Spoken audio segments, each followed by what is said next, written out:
Hello students. इस lecture में हम माइटोकॉन्ड्रिया या सूत्रकणिकाओं के बारे में अध्ययन करेंगे। माइटोकॉन्ड्रिया कोशिका में मौजूद वो कण अथवा तंतु सदृश्य ऑर्गेनेल्स होते हैं जो कि खाद्य पदार्थों में जो स्थितिज ऊर्जा या स्टैटिक एनर्जी संचित होती है उसको ऑक्सीडाइज करके काइनेटिक एनर्जी में परिवर्तित करते हैं। सर्वप्रथम 1880 में कोलिकर नामक वैज्ञानिक ने इंसेक्ट्स की मसल सेल्स में माइटोकॉन्ड्रियन को देखा। उसके बाद फ्लेमिंग ने 1882 में इन्हें फिलिया नाम दिया।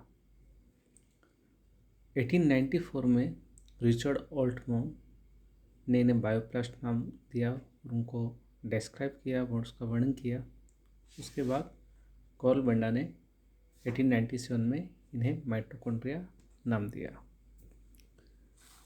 माइटोकॉन्ड्रिया सभी यूकैरियोटिक कोशिकाओं में प्रेजेंट होते हैं। प्रोकैरियोटिक कोशिकाओं में ये एब्सेंट होते हैं, क्योंकि हम जानते हैं कि प्रोकैरियोटिक कोशिकाओं में मेम्ब्रेन बाउंड सेल ऑर्गेनेल्स नहीं पाए जाते हैं और माइटोकॉन्ड्रिया मेम्ब्रेन बाउंड या इकाई कला से परिबद्ध कोशिकांग होते हैं, इसलिए प्रोकैरियोटिक कोशिकाओं में इनकी उपस्थिति नहीं होती है। वो कोशिका जिनमें सक्रिय उपापचय क्रिया होती है वहाँ पर इनकी संख्या अधिक पाई जाती है। एक ही प्रकार की कोशिकाओं में सामान्यतः इनकी जो संख्या होती है, नंबर होते हैं, वो निश्चित होता है और विभिन्न जीवों और एक ही जीव के विभिन्न सेल में अलग अलग होते हैं। हरे प्लांट्स में एनिमल सेल से कम संख्या होती है क्योंकि ये क्लोरोप्लास्ट से कार्य करते हैं। माइटोकॉन्ड्रिया की जो संख्या होती है वो किसी भी कोशिका की सक्रियता से संबंधित होती है। अगर कोशिकाएं ऑक्सीडेशन से रेस्पिरेशन से संबंध में अधिक सक्रिय है तो वहाँ की संख्या अधिक होगी। हम इनकी शेप की बात करें तो उनका जो शेप होता है, आकृति होती है, वो कोशिका की क्रियात्मक स्टेज पर निर्भर करती है।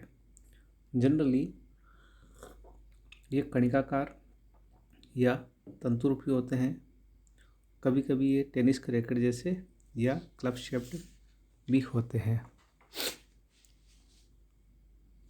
अल्ट्रा स्ट्रक्चर या परासंरचना की हम बात करें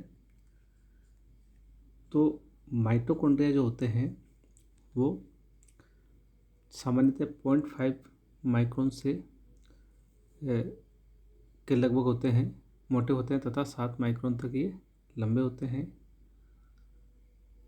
थर्मस के फ्लास्क के समान इनका स्ट्रक्चर होता है, क्योंकि ये थर्मस फ्लास्क के समान 2 लेयर का बना होता है। जिस प्रकार थर्मस फ्लास्क में 2 लेयर्स होती है, उसी प्रकार माइटोकॉन्ड्रिया भी 2 यूनिट मेम्ब्रेन्स से बना होता है। एक होती है आउटर मेम्ब्रेन, दूसरी होती है इनर मेम्ब्रेन। आउटर मेम्ब्रेन की हम बात करें तो ये लगभग 75 एंगस्ट्रॉम मोटी होती है, स्मूथ होती है और माइटोकॉन्ड्रिया और साइटोसोल के बीच में ये बैरियर का कार्य करती है। यानी ये माइटोकॉन्ड्रिया का जो इनर मैट्रिक्स वाला पोर्शन है और इनर मेम्ब्रेन है, उसको साइटोप्लाज्म से अलग करती है, पृथक करती है। कुछ स्थान ऐसे भी होते हैं जहाँ पे माइटोकॉन्ड्रियन की जो आउटर मेम्ब्रेन है वो एंडोप्लाज्मिक रेटिकुलम की मेम्ब्रेन से अटैच्ड होती है या जुड़ी हुई होती है। मैट्रिक्स में प्रवेश करने वाले पदार्थ जो होते हैं उनके लिए ये मेम्ब्रेन पारगम्य होती है, परमेबल होती है।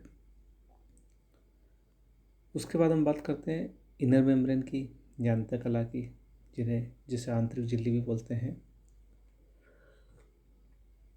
ये मेम्ब्रेन लगभग 75 एंगस्ट्रॉम इसकी थिकनेस होती है। इसकी जो आउटर सरफेस होती है, बाहरी सतह, उसको सी फेस यानी सी सतह कहते हैं और जो उसकी भीतरी सतह होती है उसको एम फेस कहते हैं। M stands for matrix. तो सी फेस होती है वो साइटोप्लाज्म की तरफ होती है और एम फेस होती है वो मैट्रिक्स की तरह होती है। अब ये जो मेम्ब्रेन है ये फोल्ड होकर क्रिस्टी बनाती है अंदर, और इस पर कई जो सैवरंत कण होते हैं, पार्टिकल्स, वो पाए जाते हैं। उसके बाद हम बात करते हैं आउटर चैम्बर या इंटर मेम्ब्रेन स्पेस की। ये जो आउटर चैम्बर होता है ये लगभग 60 से 80 एंगस्ट्रॉम चौड़ा होता है, और ये आउटर मेम्ब्रेन और इनर मेम्ब्रेन यानी माइटोकॉन्ड्रिया की जो दो मेम्ब्रेन्स है उन दोनों के बीच में पाया जाता है, और इसको पेरिकॉन्ड्रियल स्पेस भी कहा जाता है। इस स्पेस में या इस चैम्बर में प्रोटीन्स, एंजाइम्स, इलेक्ट्रोलाइट्स से युक्त कुछ लो विस्कोसिटी वाला या अल्प श्यानता वाला और कम घनत्व का लिक्विड पाया जाता है, भरा रहता है। उसके बाद हम बात करते हैं इनर चैम्बर की। तो इनर चैम्बर जो होता है वो माइटोकॉन्ड्रिया की केंद्रीय गुहा है या अवकाश है, जो कि माइटोकॉन्ड्रिया की जो इनर मेम्ब्रेन होती है, आंतरिक झिल्ली होती है, उससे ये सराउंडेड होता है, घिरा हुआ रहता है या परिबद्ध होता है। इसमें प्रोटीन युक्त पदार्थ भरा होता है जिसे मैट्रिक्स या आधात्री कहते हैं। मैट्रिक्स थोड़ा विस्कस तरल होता है जिसमें proteins, enzymes, DNA, RNA, ribosomes आदि उपस्थित होते हैं। मैट्रिक्स जनरली होमोजीनस या समांग होता है, परंतु कभी कभी इसमें फाइनली फिलामेंटस मटेरियल्स या छोटे छोटे उच्च घनत्व वाले कण भी पाए जाते हैं। उसके बाद हम बात करते हैं माइटोकॉन्ड्रियल क्रिस्टी की या क्रेस्ट। हमने इनर मेम्ब्रेन में जाना कि ये इनर जो मेम्ब्रेन होती है वो अंदर की ओर फोल्ड हो जाती है, अंतर्वलित हो जाती है, जिसके फलस्वरूप क्या होता है कि अंगुली के समान कुछ उभार अंदर की ओर मैट्रिक्स की ओर उभरे हुए रहते हैं। इन उभारों को ही क्रिस्टी कहा जाता है। ये जो उभार होते हैं क्रिस्टी, ये इनकम्प्लीट सेप्टा या रिजेस होते हैं, जो कि इनर चैम्बर को परस्पर संबंधित कक्षों में डिवाइड कर देते हैं। इनर चैम्बरन जो होता है वो इन क्रिस्टी के द्वारा और भी छोटे कक्षों में डिवाइड हो जाता है। क्रिस्टी का जो भीतर का जो स्पेस होता है वो आउटर चैम्बर का ही भाग होता है, और इसे इंट्रा क्रिस्टल स्पेस कहते हैं। क्रिस्टी की संख्या और इनका जो आकार होता है वो सेल्स की वायवीय क्रियाशीलता पर निर्भर करता है। अतः श्वसन की दृष्टि से जो सेल्स सक्रिय होती है उनमें आकार व संख्या में ये अधिक होते हैं। क्रिस्टी का जो अरेंजमेंट होता है वो भी काफ़ी डाइवर्स होता है। कुछ सेल्स में ये लॉन्जिट्यूडनल एक्सिस का समानांतर होते हैं, कुछ में लंबवत होते हैं, कुछ में कॉन्सेंट्रिक या संकेंद्रीय रूप से होते हैं जैसे स्पर्मेटिड। इस प्रकार का जो अरेंजमेंट होता है वो काफ़ी डिफरेंट होता है। ये माइटोकॉन्ड्रिया का स्ट्रक्चर है। इसमें हम यहाँ देख सकते हैं कि एक ये आउटर मेम्ब्रेन है और एक इनर मेम्ब्रेन है, और इनर मेम्ब्रेन जब अंदर की ओर फोल्ड हो रही है तो ये जो स्ट्रक्चर बना रही है उसको बोलते हैं क्रिस्टी। वो जो क्रिस्टी होते हैं वो ये जो अंदर का जो चैम्बर होता है इनर चैम्बर, उसको और भी छोटे छोटे कक्षों में ये डिवाइड कर देती है, सब डिवाइडेड कर देती है। क्रिस्टी के ऊपर भी कुछ ग्रेन्यूल्स पाए जाते हैं, और यहाँ इनर और आउटर मेम्ब्रेन होती है, इनके बीच में जो स्पेस पाया जाता है वो आउटर चैम्बर है, और इनर मेम्ब्रेन के भीतर में जो पाया जा रहा है वो है इनर चैम्बर। तो हम बात करते हैं एलिमेंट्री पार्टिकल्स की, जिन्हें F1 पार्टिकल भी कहा जाता है या माइटोकॉन्ड्रियल कण या प्रारंभिक कण इनको कहा जाता है। इनको F1 पार्टिकल फर्नांडीज मॉर्गन नाम के साइंटिस्ट है उनके नाम पर दिया गया है। ये इनर मेम्ब्रेन की जो एम फेस होती है, एम फेस का मतलब जो मैट्रिक्स की तरफ वाला जो उसकी फेस होता है, सतह होती है, वहाँ पर एक दूसरे से लगभग 100 एंगस्ट्रॉम के डिस्टेंस पर ये F1 पार्टिकल प्रेजेंट होते हैं। संख्या की हम बात करें तो एक माइटोकॉन्ड्रियन में लगभग 10⁴ से 10⁵ तक ये F1 पार्टिकल्स पाए जाते हैं। जनरली जो इनर मेम्ब्रेन होती है उसमें ये सन्निहित रहते हैं, एम्बेडेड रहते हैं, लेकिन कुछ विशेष परिस्थितियाँ जब होती है तो जैसे माइटोकॉन्ड्रिया को हाइपोटोनिक सॉल्यूशन में रखा जाए तो ये प्रक्षिप्त हो जाते हैं और इनर चैम्बर में आ जाते हैं। ये जो स्ट्रक्चर होते हैं F1 पार्टिकल, ये 3 खंडों के बने होते हैं और ये जो तीनों खंड होते हैं वो है हेड, बेस और स्टॉक। हेड जो होता है इनका वो स्फेरिकल होता है, गोलाकार होता है, और ये एटीफेज जो एंजाइम होता है वो प्रॉपर होता है। इसका जो व्यास होता है वो 80 एंगस्ट्रॉम से 100 एंगस्ट्रॉम होता है और ये मैट्रिक्स की ओर स्थित होते हैं। ये जो होता है ये 5 सबयूनिट्स का मिलकर बना होता है। और उसके बाद जो सेकंड जो पार्ट है F1 पार्टिकल्स का वो है बेस पीस या आधारी खंड। इसे F0 खंड भी कहते हैं। F0 पार्टिकल भी इसको कहा जाता है। इसका जो साइज होता है वो होता है लगभग 40 एंगस्ट्रॉम बाई 110 एंगस्ट्रॉम, यानी 40 एंगस्ट्रॉम बाई 110 एंगस्ट्रॉम। ये इनर मेम्ब्रेन जो होता है उसकी जो लिपिड बाइलेयर है उसके भीतर में स्थित होता है और प्रोटीन और फॉस्फोलिपिड के ये बना हुआ होता है ये पार्ट। इसमें प्रोटॉन चैनल होता है जिसमें से प्रोटॉन स्थानांतरित होते हैं, यानी प्रोटॉन ट्रांसलोकेटिंग चैनल्स होते हैं। तीसरा पार्ट जो है F1 पार्टिकल्स का वो है स्टॉक या वृंत। ये हेड और 20 जो बेस पीस होता है आधारी खंड उसको जोड़ने वाला भाग होता है और इसका जो डायमेंशन होता है वो है 30 से 40 एंगस्ट्रॉम इसका व्यास और 45 से 50 एंगस्ट्रॉम में इसकी लंबाई होती है। ये F1 या ओलिगोमाइसिन सेंसिटिविटी कन्फरिंग प्रोटीन्स और F6 का बना होता है। ये जो डायग्राम है इसमें हम F1 पार्टिकल्स को देख सकते हैं। जो F1 पार्टिकल है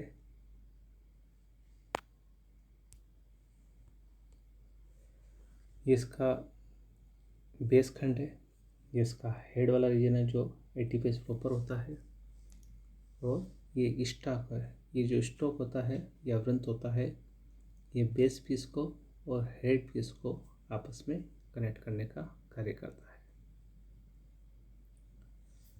हम केमिकल कंपोजिशन की हम बात करें माइटोकॉन्ड्रिया की, तो माइटोकॉन्ड्रिया में लगभग 65 से 70% प्रोटीन, 25 से 30% लिपिड, लगभग 0.5% RNA, कुछ DNA और अकार्बनिक यौगिक पाए जाते हैं।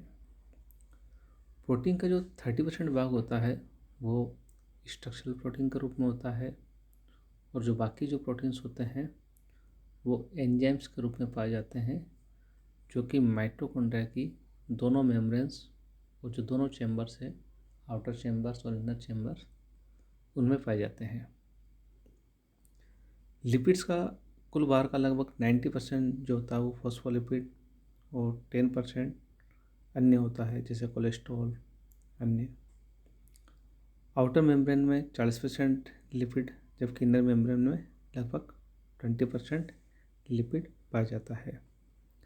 माइटोकॉन्ड्रिया में कई एंजाइम पाए जाते हैं जो कि इसकी आउटर मेम्ब्रेन, इनर मेम्ब्रेन और आउटर चैम्बर और इनर चैम्ब्रेन में पाए जाते हैं। इनमें जो एंजाइम पाए जाते हैं वो विभिन्न प्रकार की जो बायोकेमिकल रिएक्शंस होती है उनसे संबंधित होते हैं। जैसे कि आउटर मेम्ब्रेन में जो होते हैं वो, उसका एग्जांपल है मोनोअमीन ऑक्सीडेज जो कि मार्कर एंजाइम होता है। और आउटर जो चैम्बर होते हैं, चैम्बर होता है उसमें एडिनोलेट काइनेज एंजाइम पाया जाता है। इनर माइटोकॉन्ड्रियल मेम्ब्रेन होता है, उसमें रेस्पिरेटरी चेन के एंजाइम्स पाए जाते हैं, एटीपी सिंथेस पाए जाते हैं, बीटा हाइड्रोक्सीब्यूटारेट डिहाइड्रोजिनेज पाया जाता है। और जो माइटोकॉन्ड्रियल का जो मैट्रिक्स होता है उसमें क्रेब्स साइकिल और फैटी एसिड साइकिल में भाग लेने वाले एंजाइम मेनली पाए जाते हैं, जैसे pyruvate dehydrogenase complex, citrate synthetase, isocitrate dehydrogenase, fumarase आदि जो एंजाइम है जो कि क्रेब्स साइकिल और फैटी एसिड साइकिल से संबंधित होते हैं, ये माइटोकॉन्ड्रिया की मैट्रिक्स में पाए जाते हैं। इसके अलावा माइटोकॉन्ड्रिया में श्वसन श्रृंखला या इलेक्ट्रॉन परिवहन चेन भी पाई जाती है। रेस्पिरेटरी चेन के जो विभिन्न घटक होते हैं वो माइटोकॉन्ड्रिया में की जो अंतःकला होती है इनर मेम्ब्रेन, उसमें 4 कॉम्प्लेक्स में उपस्थित होते हैं। 4 कॉम्प्लेक्स के घटक के रूप में ये प्रेजेंट होते हैं। हम बात करते हैं माइटोकॉन्ड्रियल डीएनए की। तो माइटोकॉन्ड्रिया में एक या अधिक डीएनए के अणु सर्कुलर यानी वृत्ताकार और अत्यधिक कुंडलित यानी हाईली ट्विस्टेड रूप में प्रेजेंट होते हैं, जिनकी लंबाई लगभग 5 माइक्रोन होती है। ये जो माइटोकॉन्ड्रियल डीएनए होता है इसमें रेप्लिकेशन की क्षमता पाई जाती है, साथ ही ये ट्रांसक्रिप्शन के द्वारा ये आरआरएनए, टीआरएनए और एमआरएनए का संश्लेषण करता है।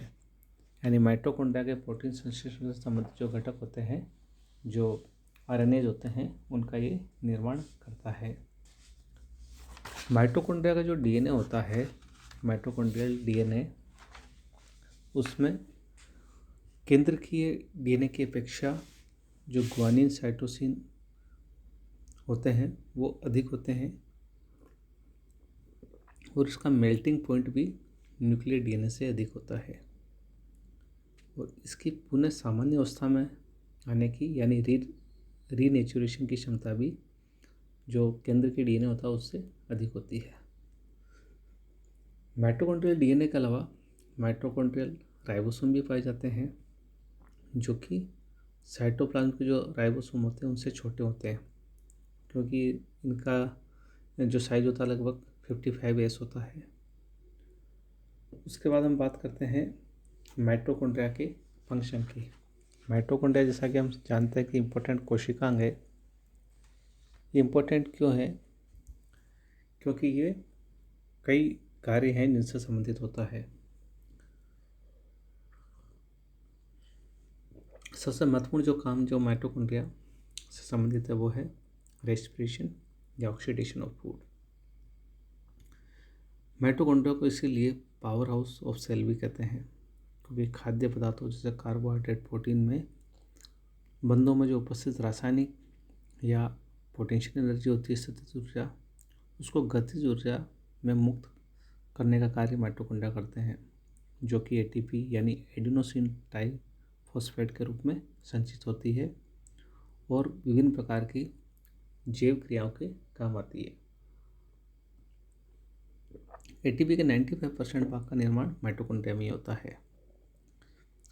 इसके अलावा ग्लाइकोलाइसिस की क्रिया साइटोप्लाज्म में होती है, जबकि ऑक्सीडेटिव डीकार्बोक्सिलेशन और पायरुविक एसिड और क्रेब्स साइकिल और ऑक्सीडेटिव फॉस्फोराइलेशन की क्रिया माइटोकॉन्ड्रिया में होती है।